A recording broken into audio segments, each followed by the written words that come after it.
सवेरे भूमि की जांच पड़ताल करने पर पिछली रात मुझे ऐसा कर पाने का समय ही नहीं मिला था।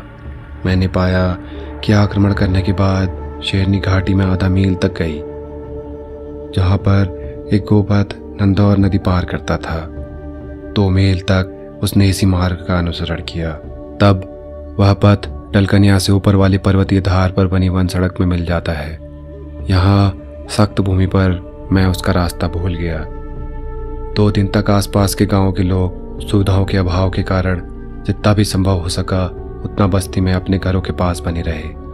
तब तीसरे दिन 4 हरकारों ने आकर मुझे यह सूचना दी कि नरभक्षी ने डलकानिया के पश्चिमी 5 मील दूर बसे लोहाली गांव में एक और आदमी मार डाला है।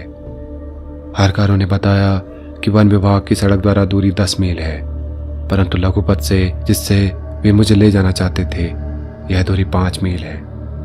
मेरे जाने की तैयारियां अब जल्दी पूरी हो गई और दोपहर के कुछ देर बाद अपने उन 4 मार्गदर्शकों के साथ मैं रवाना हो गया। 2 मील की बहुत सख्त चढ़ाई ने हमें डलकानिया के दक्षिण की लंबी पर्वतीय धार के शिखर पर पहुंचा दिया। वहां से 3 मील नीचे घाटी दिखाई पड़ रही थी, जिसमें हमें बताया गया था शेरनी ने अपना यह शिकार मारा है। मेरे मार्गदर्शक कोई ब्यौरा नहीं दे पाए। वे लोहाली के निकट वाली तरफ 1 मील दूर बसे गांव के पास रहने वाले थे और 10 बजे सवेरे ऊपर बताए हुए अनुसार उन्हें संदेशा मिला था कि नरभक्षी ने एक स्त्री को मारा है और हिदायत मिली थी कि डलकनिया जाकर यह जानकारी मुझे पहुंचा दे। पहाड़ के जिस शिखर पर हम खड़े थे वह वृक्षाविहीन नंगी थी और जब मेरी सांस कुछ जमी और मैंने सिगरेट पी ली तो मेरे साथियों ने कुछ भूमि चिन्हों की ओर संकेत किया। जहां हम विश्राम कर रहे थे उसके पास ही एक बड़ी चट्टान के आश्रय के नीचे एक छोटी सी खंडहर बनी झोपड़ी थी, जिसके पास कांटों से घेरा हुआ गोल बाड़ा था। झोपड़ी के बारे में पूछने पर उन लोगों ने मुझे एक कहानी सुनाई। 4 वर्ष पूर्व एक भोटिये ने जो पूरी सर्दियों गुड़, नमक और अन्य वस्तुओं के बड़े बड़े बंडल पर्वत पार के बाजार से ला लाकर जिले के अंदरूनी भागों में भेजता रहता था। यह झोपड़ी विश्राम करने और गर्मियों व बरसात में अपने बकरे बकरियों का रेवड़ मुटाने और अगली सर्दियों में उन्हें काम के लायक तैयार करने के लिए बनाई थी। कुछ सप्ताह बाद बकरे बकरियां पहाड़ी से नीचे उतरकर इधर उधर भटकने लगे और उन्होंने मेरे संवाददाता की फसल को भी हानि पहुंचाई। इसकी शिकायत करने वे यहाँ आए तो देखा झोपड़ी खाली पड़ी थी और भेड़ रक्षक कुत्ता जो ये लोग रात में अपने पड़ाव की रखवाली के लिए सर्वदा साथ रखते हैं, लोहे के खूंटे से बदा मरा पड़ा है। इसके साथ किसी ने बुरा किया है इसका संदेह हुआ और अगले दिन आसपास के गांव वाले इकट्ठा हुए और खोज की गई।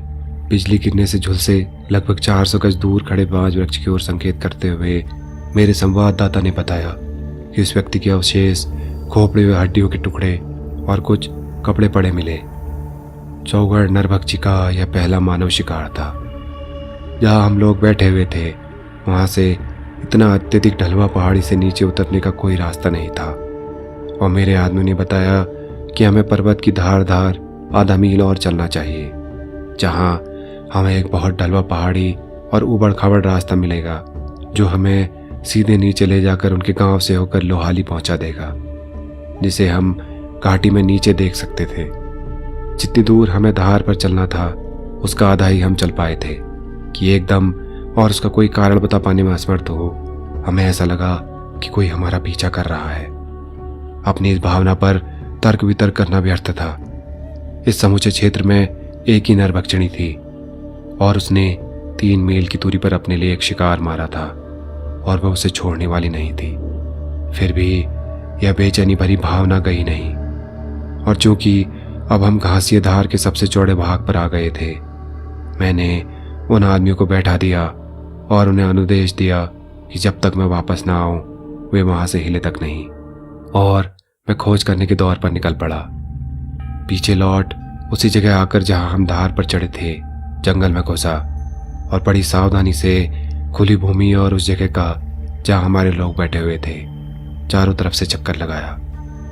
किसी जानवर या चिड़िया की भयभीत पुकार ने संकेत नहीं दिया कि कहीं पर शेर है, परंतु वहां से मैंने अपने चारों आदमियों को अपने आगे आगे चलने को कहा। पिछली तरफ मैं स्वयं राइफल के सेफ्टी कैच पर अंगूठा रखे और निरंतर पीछे की निगरानी करते हुए रहा। जब हम उस छोटे गांव में पहुंचे जहां से मेरे साथी चले थे, उन्होंने मुझे छोड़कर वापस जाने की अनुमति मांगी। मैं इस प्रार्थना पर बहुत खुश हुआ, क्योंकि अभी मुझे 1 मील और घने क्षुद्र रोह जंगल में से होकर जाना था। और यद्यपि मेरी यह भावना कि कोई हमारा पीछा कर रहा है काफ़ी समय हुए दूर हो चुकी थी, इस बात से मैंने अपने को अधिक सुरक्षित और अधिक आराम में अनुभव किया कि अब मुझे केवल अपनी जान की ही रक्षा करनी है। पहाड़ बने जिनेदार खेतों से थोड़ा नीचे और जहाँ से घना क्षुद्र रोह वन शुरू हो गया था, इस पर एक स्वच्छ पानी का एक झरना था जिससे गांव अपना जल प्रदाय कर लिया करता था। यहाँ मुलायम गीली भूमि पर मुझे नरभक्षी के ताजा पग चिन्ह मिले। अपने गांव की दिशा से आते उन पग चिन्हों जिसकी तरफ मैं जा रहा था ने उस बेचैनी भरी भावना से मिलकर जो मुझे पहाड़ी धार पर अनुभव हुई थी, मुझे यकीन दिला दिया कि मारे गए शिकार के साथ कुछ न कुछ गलत हो गया है और मेरी खोज निष्फल रहेगी।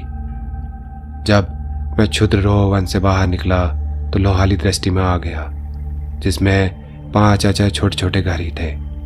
इन घरों में से एक घर के दरवाजे पर लोगों का झुंड इकट्ठा हो गया था। ढलवा खुली भूमि और जिनेदार खेतों पर से होकर आते उन लोगों ने मुझे देख लिया था और दरवाजे के पास जमा हो गई लोगों की भीड़ में से कुछ लोग अलग होकर मुझसे मिलने के लिए आगे बढ़े। उनमें से एक बुढ़ा आदमी मेरे पैर छूने के लिए झुका। उसके गालों पर होकर आंसुओं की धार बह रही थी और वह अपनी लड़की की जान बचाने के लिए मुझसे मिन्नतें कर रहा था। उसकी कहानी जितनी छोटी उतनी ही त्रासद थी। उसकी विधवा लड़की जो इस दुनिया में उसकी एकमात्र संबंधी थी, लगभग 10 बजे दोपहर का खाना पकाने के लिए सूखी लकड़ियां बिनने गई थी। घाटी से होकर एक छोटा सा नाला बहता है और गांव से नाले की दूसरी तरफ पहाड़ का ढलान एकदम तीखा होकर ऊंचा उठ जाता है। उस पहाड़ के निचले ढलान पर कुछ जिनेदार खेत बने हुए हैं। सबसे निचले खेत के सिरे पर घर से लगभग 150 गज की दूरी पर उस स्त्री ने लकड़ियां बीनना आरंभ किया। उसके कुछ देर बाद कुछ स्त्रियों ने जो नाले पर अपने कपड़े धो रही थी एक चीख सुनी और देखने वाले लोगों ने उस स्त्री और एक शेर को घनी कटीली झाड़ियों में घुसकर ओझल होते पाया। ये झाड़ियां खेतों के कोने से लगाकर नीचे ठीक नाले तक फैली हुई थी। गांव में वापस भागकर स्त्रियों ने हल्ला मचाया। डरे हुए ग्रामवासियों ने बचाव करने का कोई प्रयास नहीं किया और घाटी में ऊपर के गांव में मदद देने के लिए एक संदेश भिजवाया। वहां से यह संदेश फिर उस गांव में उसी तरह पहुंचाया गया जहां से मुझे ढूंढने के लिए 4 आदमी रवाना हुए थे। संदेश भेजे जाने के आधा घंटे बाद घायल स्त्री रेंगती रेंगती घर पहुंची। उसकी कहानी यह है कि उसने शेर को उसी समय देखा जब वह उस पर कूदने ही वाला था और चूंकि भागने के लिए कुछ भी समय नहीं था, वह उसी लगभग खड़ी पहाड़ी से नीचे कूद पड़ी और जब वह हवा में ही थी शेर ने उसे दबोच लिया और वे दोनों पहाड़ी पर से गिरते गिरते नीचे आ गए। इसके बाद क्या हुआ उसे कुछ याद नहीं। फिर उसे चेत हुआ तो उसने अपने को नाले के पास पड़ा पाया और मदद के लिए किसी को पुकारने में असमर्थ होने के कारण वह अपने हाथों और घुटनों के बल रेंगती रेंगती गांव में वापस आ गई। इस घर के दरवाजे पर उस समय पहुंचे तब यह कहानी सुनाई जा रही थी। लोगों को दरवाजों से हटकर खड़ा होने को कहकर उस कमरे की 4 दीवारों में बाहर की तरफ इधर ही खुला था। मैंने रक्त सनी चादर उस स्त्री से अलग की। उसकी दयनीय दशा का वर्णन करने का प्रयत्न मैं नहीं करूंगा। यदि मैं सुयोग्य डॉक्टर होता और जेब में थोड़ा सा पोटेशियम पर मैग्नेट लिए मामूली आदमी होने के बजाय आधुनिक उपकरण लिए हुए होता तो भी मैं नहीं समझता कि उस स्त्री की जान बचा पाना संभव हो सकता था। उसके चेहरे, गर्दन और शरीर के अन्य भागों में दांतों और पंजों से हुए गहरे घाव उसे हवा न आने जाने वाले कमरे में रहने से पहले ही सड़ गए थे। गनीमत यह थी कि वह अर्धचेतन अवस्था में थी। उसका बुढ़ा बाप मेरे साथ साथ कमरे में आया और कोई लाभ होने की उम्मीद के बजाय उसके मनस्तोष के लिए ही उस स्त्री के सिर और शरीर का पपड़ाया हुआ रक्त मैंने धोया और अपने रुमाल और पर मैग्नेट के गाढ़े विलयन से जितना संभव हो सका उतना जख्म मैंने साफ किया। अब तक इतनी देर हो चुकी थी कि पड़ाव लौटने की बात सोची भी नहीं जा सकती थी, इसलिए रात गुजारने के लिए कोई जगह ढूंढना आवश्यक था। गांव से थोड़ी दूरी पर, जो उस जगह से ज़्यादा दूर नहीं थी जहां स्त्रियां अपने कपड़े धो रही थी, पीपल का एक बड़ा वृक्ष था जिसकी जड़ों के चारों तरफ फुट भर ऊंचा चौतरा बना हुआ था, जिसे गांव के लोग धार्मिक उत्सव के लिए उपयोग में लाया करते थे। चौतरे पर मैंने कपड़े उतारे और नाले में जाकर नहाया, और जब हवा ने तौली का काम पूरा कर दिया फिर कपड़े पहने, वृक्ष पर अपनी पीठ टिकाई और पास में भरी हुई राइफल रखकर रात को किसी तरह निकलने की तैयारी में लगा। निसंदेह मानता हूं कि रात बिताने के लिए बहुत ही अनुपयुक्त जगह थी, परंतु उस गांव से और उस अंधेरे कमरे से, जिसका वातावरण गर्म, बदबूदार और भनभनाती मक्खियों के झुंड से भरा था, और वहां दर्द से तड़प रही एक स्त्री सांस लेने के लिए बेबसी से लड़ रही थी, कोई भी जगह ज्यादा अच्छी थी। रात में स्त्रियों के रोने धोने ने घोषित कर दिया कि पीड़ा झेलने वाली के दुखों का अंत हो गया है। और जब अगला दिन होने पर मैं गांव से होकर गुजरा तो उसके दाह कर्म की तैयारियां काफी प्रगति कर चुकी थी। इस अभागी स्त्री और डलकानिया की उस लड़की के अनुभव से यह बात स्पष्ट हो गई थी कि बुढ़िया शेरनी जिस पर आक्रमण करती थी उसे मारने के लिए बहुत हद तक अपने बच्चे पर निर्भर थे। प्रायः नरभक्षी शेरों द्वारा आक्रांत प्रत्येक 100 व्यक्तियों में से एक कोई एक आध व्यक्ति ही बच पाता है, परंतु इस नरभक्षी के मामले में यह लग रहा था सीधे एकदम मारे जाने की तुलना में कहीं ज्यादा आदमी चीरे फाड़े जाएंगे, और सबसे नजदीकी अस्पताल 50 मील दूर था। इसलिए जब मैं नैनीताल वापस आया तो मैंने सरकार से अपील की कि उन क्षेत्रों के सभी प्रधानों को प्रतिपूरक दवाएं और पट्टियां भिजवाई जाए जहां कोई नरभक्षी सक्रिय बना हुआ है। बाद में दूसरी बार वहां आने पर मुझे यह जानकर खुशी हुई कि मेरी प्रार्थना स्वीकार कर ली गई और प्रतिपूरक या रोगाणुनाशक दवाओं ने कितने ही लोगों के प्राण बचाए हैं। 1 सप्ताह और मैं डलकानिया ठहरा रहा और शनिवार को घोषणा कर दी कि आने वाले सोमवार को मैं घर चला जाऊंगा। नरभक्षी के क्षेत्र में मैं लगभग 1 मास से पड़ा हुआ था और खुले तंबू में निरंतर सोने का दबाव और दिन में इस आशंका के साथ कि कहीं अगला कदम ही अंतिम कदम ना हो। मीलों चलना मेरी चेता ग्रंथियों पर अपना कुप्रभाव डालने लगा था। ग्रामवासियों ने मेरी घोषणा बड़ी हैरानी से सुनी और मेरा फैसला बदलवाने की कोशिशें करने से तभी रुके जब मैंने उन्हें वचन दिया कि पहला मौका हाथ लगते ही फिर वापस आ जाऊंगा। रविवार को नाश्ता कर चुकने के बाद डलकानिया के प्रधान मुझसे मिलने आए और मुझसे निवेदन किया कि जाने से पहले मैं उनके लिए कुछ शिकार जरूर मार कर देता जाऊं। यह निवेदन मैंने बड़ी खुशी से मान लिया और आधा घंटे बाद 4 गांव वालों को साथ ले अपने आदमियों में से एक आदमी सहित .275 राइफल और कुछ कारतूसों से लैस हो मैं नंदौर नदी की दूर पार वाली पहाड़ी की तरफ रवाना हो गया, जिसके ऊपर ही ढलान पर मैंने अपने पड़ाव में बार बार घोड़ों को चढ़ते हुए देखा था। मेरे साथ जाने वाले ग्रामवासियों में से एक लंबा, लाकड़, पूरी तरह बदशक्ल बने चेहरे वाला आदमी भी था। वह मेरे पड़ाव पर निरंतर आता रहता था और मुझे अच्छा श्रोता पाकर नरभक्षी के साथ हुई भिड़ंत का अपना किस्सा उसने इतनी बार सुनाया और दोहराया था कि मैं बिना परिश्रम किए पूरी कहानी को सोते सोते भी दोहरा सकता था। उसकी यह भिड़ंत अब से 4 वर्ष पहले हुई थी और उसी के शब्दों में इसे सुनना सबसे अच्छा रहेगा। वह चीड़ का पेड़, पहाड़ के कंधे वाले घासी ढाल की तली में खड़ा पेड़ देख रहे हैं ना साहब? हाँ, वही चीड़ का वृक्ष जिसके पूरब की तरफ बड़ी सफेद चट्टान है। हाँ, तो इसी घासी ढलान के ऊपर कोने पर नरभक्षी ने मुझ पर हमला किया था। घासी ढलान एकदम मकान की दीवार की तरह सीधा खड़ा है और एक पहाड़ के सिवाय कोई भी उस पर पैर नहीं जमा सकता। मेरा लड़का जो उस समय 8 वर्ष का था और मैंने उस बदकिस्मती वाले दिन उसी ढलान से घास काटी थी और उसे बाहों में उठाए उन वृक्षों की मेखला तक जहां भूमि समतले लिए आ रहे थे। मैं ढलान के ठीक किनारे नीचे झुक घास का बड़ा गट्ठर बना बांध रहा था कि शेर मुझ पर कूदा और उसने अपने दांत मेरी दाईं आंख के नीचे, एक मेरी ठुड्डी में और बाकी 2 यहाँ गर्दन के पीछे गड़ा दिए। शेर का मुंह मुझे भारी मुक्के की तरह लगा और मैं पीठ के बल गिरा और शेर छाती से छाती अड़ाए मेरे ऊपर चढ़ा हुआ। उसका पेट मेरी टांग के बीच आ रहा था।